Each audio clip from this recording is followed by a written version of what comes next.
खबर शामिल करते हैं यूनान से। यूनान की कौमी असम्बली के इंतखाबात 21 मई को होने वाले हैं, जिसमें मोहम्मद इरफान तैमूर को टिकट मिल चुका है और वो इंतखाब के लिए पर तोल रहे हैं। उनकी काविश साल हर साल से है और ये पहले पाकिस्तानी हैं जो कि यहाँ की नेशनैलिटी लेके इस मुकाम पर पहुँचे हैं। तो उनकी कोशिश है कि आप सब उनको वोट दें।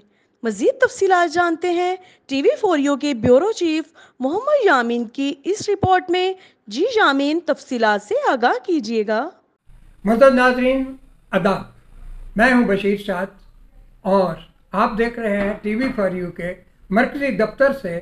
आज हम ऐसी शख्सियत को आपके रूबरू ला रहे हैं जिन्होंने अपनी इंतहाई काविश की और इस मुकाम पे पहुंचे। तो यकीनन ये आज स्टूडियो की पुररौनक शख्सियत वो है मोहम्मद इरफान तैमूर। अस्सलाम वालेकुम। जी वालेकुम अस्सलाम वरहमतुल्लाह। इरफान तैमूर साहब, आपको कितना अरसा हुआ है यूनान में आए हुए?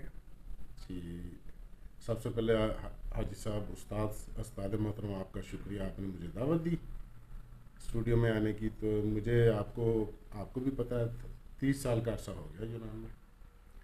तो जब आपको शहरियत यहाँ की मिल गई तो आपके जहन में क्या कुछ आ रहा था वतन अजीज़ के लिए? जैसे कि आप जानते हैं कि शुरू दिन से ही तकरीबन यूनान पहुंचने के बाद जितनी भी समाजी एक्टिविटीज़ थी उनमें हिस्सा लेते थे, स्पोर्ट्स एक्टिविटी थी उनमें हिस्सा लेते थे यहाँ पर। और आस्ता आस्ता फिर मकामी यूनानी लोगों से जो हमारे तल्लुकात बनने शुरू हो गए, उनसे अलग आस्ता आस्ता फिर यहाँ की जो सियासी सूरत हाल थी और यहाँ की जो माशरे में जो रवाबत हमारे बढ़ने शुरू हुए, उसको देखते देखते और शहरियत मिलने के बाद मेरे जहन में एक चीज़ आई कि मैं किसी तरह जो यूनानी पार्लियामेंट में जाऊं और पाकिस्तानियों की आवाज़ को जो मौसर अंदाज में जो आज तक हम ऑलरेडी हम सब दोस्त यहाँ पर अपने अपने प्लेटफार्म पर अपने अपने तरीके से उठा रहे हैं, पाकिस्तान और पाकिस्तानियों की इज़्ज़त और वक़ार को बुलंद करने का हमने जो अलम बुलंद किया हुआ उसको हम असन जो अंजाम दे रहे हैं। मगर जो फाइनल एक टच था वो ये था कि हम यहाँ पे ज़्यादा से ज़्यादा जो यूनानी शहरियत हासिल करें और शहरियत हासिल करने के बाद हम यहाँ की जो माशरा है उसमें हम इन होकर जो हमारे मसाइल हैं उनको हल करने में अहम किरदार अदा करें। ये बताइए कि आप यहाँ कौन से हलके से इलेक्शन जो है वो लड़ रहे हैं? जी, मेरा एथेंस दारुल हुकूमत यूनान का है। इसका हल्का जो सबसे बड़ा हल्का है वो वीता है ना, वोरियस तोमियो, जिसमें नया यूनिया, नया फिलाडेल्फिया, पेफकी, मारूसी, पसिफिको, किफिसियास, वर्लिसिया, आया पारास्केवी, खालांद्री, गलाची, ये सारे एरिया आते हैं। उसमें 9 दिमोस हैं और सबसे बड़ा ये हल्का है। उसमें मुझे मेरी पार्टी एनओसी केंद्रों ने जो टिकट मुझे दिया है और ये मैं समझता हूँ कि ये मेरे लिए तो पर्सनल तो यकीनन खुशी की बात है, मगर मैं समझता हूँ कि ये हमारे एज ए पाकिस्तानी कौम के जो यहाँ यूनान में बसते हैं उनके लिए। ये आपने जो पार्टी का जिक्र अभी किया है, तो ये बताएं कि पार्टी का मंशूर जो है क्या है जिसमें आपको ये टिकट मिला है और आपने पसंद किया कि इस पार्टी में ज्वाइन करें? मंशूर है क्या? देखिए जी, यूनान की जितनी भी पार्टियां, क्योंकि यूनान की पार्टियां हैं और यूनानी अवाम और यूनानी माशरा और यूनानी जो वतन है उसके लिए उनका मंशूर होता है। तो यूनान में जो जितनी भी सियासी पार्टियां हैं सिवाय 1-2 के, जिनमें हमारी पार्टी भी शामिल है, सबसे पहले मैं बताना पसंद करूँगा कि हमारी जो पार्टी है ये यूनियन ऑफ सेंट्रलिस्ट है। ये जो ना सेंट्रल की पार्टी है, ना हम लेफ्ट में है ना हम राइट में हैं। तो इसलिए ये मुझे अट्रैक्ट करती थी क्योंकि हम नहीं चाहते थे कि हम किसी एक इंतहा पे जाएं, हम दाएं बाजू की जमात हो या बाएं बाजू की हो, क्योंकि दियारे गैर से आए हुए हैं, इमिग्रेंट्स हैं, इसलिए हमारी कोशिश ये होनी चाहिए थी कि हम मिडल में रहते हुए, न्यूट्रल होते हुए हर चीज़ में यहाँ पार्टिसिपेट करें। पार्टी ने जब आपको टिकट दिया तो उन्होंने कुछ ना कुछ खासियत, उन्होंने कुछ देखा होगा कि भाई इस शख्स में ये अहलियत है वो कौन सी चीज़ है जो कि पार्टी को पसंद आ रही थी और आपने अपने आप को उनके रूबरू किस तरह पेश किया? हाँ, वो जो मेरी बात बीच में रह गई, मैं वो बताना चाहूँगा। पार्टी का जो मंशूर है, हमारी पार्टी वाहिद सियासी पार्टी है जिसने हुकूमत यूनान के लिए ये मुतालबा रखा, अगर हम पार्लियामेंट में गए, इंशाल्लाह हम जाएंगे, तो जितने भी गैर मुल्की इमिग्रेंट्स यहाँ हैं, उन्होंने कहा कि सबसे पहले इनकी कता मैत्री हो, इनकी काउंटिंग हो, और उसके बाद यूनानी कवानीन के मुताबिक सबको मेडिकल की सहूलत, मेडिकल कार्ड तक रसाई, जिसे आमका कहा जाता है, और उसके बाद अफमी जो टैक्स के हवाले से, ताकि वो लीगल अंदाज में यहाँ पर काम कर सके, यूनानी हुकूमत को भी उसका फ़ायदा हो और वो टैक्स अदा करें और वो माशरे में जम हो। ये चीज़ें जो मुझे अट्रैक्ट करती थी। और पार्टी, आप जैसे आपने पूछा कि पार्टी जो मुझे उन्होंने खुसूसियत क्या देखी है, मेरा क्योंकि तलक स्पोर्ट्स से भी रहा है, मैं ओलंपिक में भी, हाँ, हॉकी में, और मैंने देखा है हाँ हॉकी जी, को ओलंपिक ऑर्गेनाइजिंग कमेटी में भी मैंने जॉब की है बतौर पहला पाकिस्तानी और वाहद पाकिस्तानी और मुस्लिम था मैं। तो इन सारी चीज़ों को मेरा, उन्होंने बियोग्राफी को, मेरी जो सीवी देखी है, और यहाँ पाकिस्तानी कम्युनिटी में भी मेरी उन्होंने देखा कि ये काफ़ी मुतहरक है बतौर जर्नलिस्ट और सोशल एक्टिविस्ट। तो उन्होंने फिर जो ये सारी चीज़ें देखते हुए उन्होंने मुझे इस बारे में पूछा। और मैं एक और खुशी की बात बताऊं कि तकरीबन हर पार्टी जो है ना, पार्टी टिकट के लिए कुछ फंड लेती है पार्टी के लिए, और उन्होंने मुझसे वो फंड भी नहीं लिए। उन्होंने कहा कि हम आपको टिकट दे रहे हैं, और उन्होंने टिकट भी मुझे एथेंस विताना में दी है, अथीना विताना तोमियस में। ये भी बहुत बड़े एजाज़ की बात है, पाकिस्तानी कौम के लिए एजाज़ की बात है।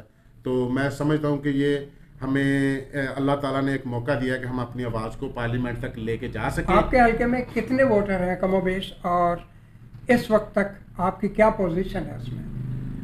देखिए, हमें जो लास्ट सर्वे 2 मई को हुआ था, उसमें 3 से 4% की हमें उम्मीद है। अगर 4% वोट पड़ गए तो फिर हमारे ना 13 से 14 पार्लियामेंटेरियन जो ना जाएंगे। और आप जैसे मैंने आपको बताया कि हमारे 9 दिमोस का एरिया है, और उसकी जो एग्जैक्ट पॉपुलेशन उसके बारे में तो नहीं मैं जानता कि हर दिमोस की कितनी पॉपुलेशन है, मगर हमारे पाकिस्तानियों के 281 वोट हैं इस हल्के, सारे हल्के में। तो आपके तवासर से मैं ये भी कहना चाहूँगा कि जितने भी पाकिस्तानी मुझे सुनेंगे, देखेंगे, उनसे गुजारिश होगी कि वो जहाँ भी उनका तल्लक है, मगर ये देखें कि हमें पाकिस्तानियों को किस पार्टी ने इज़्ज़त दी है। किसी को बताने की ज़रूरत नहीं है। वोट आप अपने अपनी जहाँ भी आपकी वाबस्तगियाँ हैं, आप उन्हीं को शो करवाएं, मगर जब वोट डालें आप कोशिश करें कि जहाँ पाकिस्तानी एक खड़ा वोट जो हमारी पार्टी को जाए। हमारी पार्टी पार्लियामेंट में जाएगी, मैं पार्लियामेंट में गया तो मैं पाकिस्तानियों की आवाज़ दूंगा।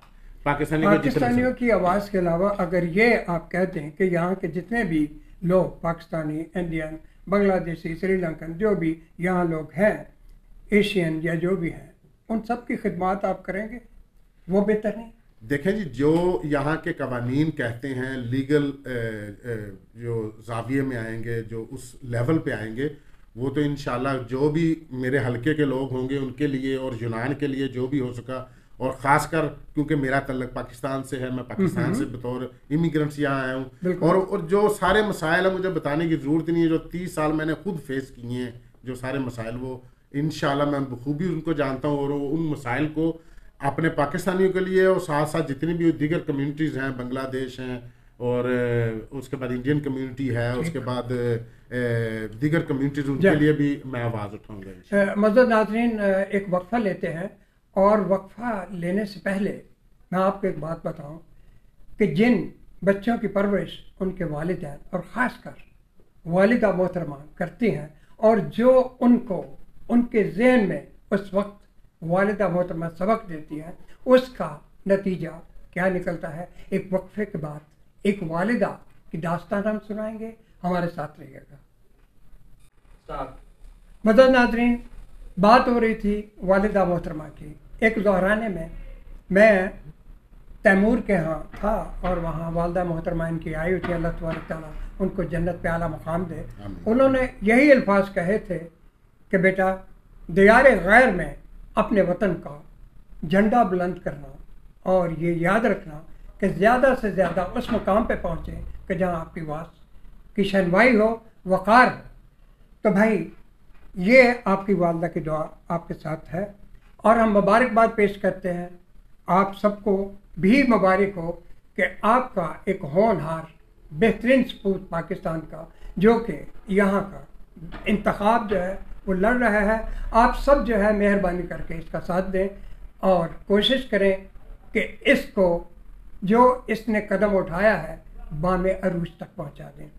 आपकी एक ग्रीक में हम जो है वो एक कॉल जो है अपने ग्रीक की दूसरे कारकुनों को, अपने वोटर्स को, उसका मैसेज जो है आप जरा अभी बयान कर दे तो बेहतर होगा। Καλησπέρα σας φίλες και φίλες. Είμαι υποψήφιος βουλευτής Β1 με τον κύριο Βασίλη Λεβέντη. Το κόμμα μας είναι Ένωση Κεντρών. Είμαστε λέμε εξής τα πράγματα. Το ψήφος δεν είναι μόνο δικαίωμα. Είναι υποχρέωσή μας για το μέλλον της χώρας, για το μέλλον στα παιδιά μας, για το μέλλον στο δικό μας. Πρέπει να υποστήριξουμε μικρά κόμματα, να μην του παίξουμε παγίδα τα μεγάλα κόμματα. Για πολυφωνία στη Βουλή θα είναι η φωνή σας. Πρέπει να υποστηρίξετε σε εμάς, στο Ένωση Κεντρών, στο όνομα του κ. Βασίλη Λεβέντη και προσωπικά σε μένα. Ευχαριστώ πάρα πολύ. बेहद शुक्रिया मदन नाजरीन। आज की शख्सियत जो है इस प्लेटफॉर्म से आप तक जो बातें पहुँची हैं, यकीनन अगली शख्सियत तक हमारा इंतज़ार कीजिएगा। बेहद शुक्रिया। बराह करम TV4U को लाइक, शेयर, सब्सक्राइब कीजिएगा। मिलते हैं नेक्स्ट वीडियो में, तब तक के लिए अल्लाह निगहबान।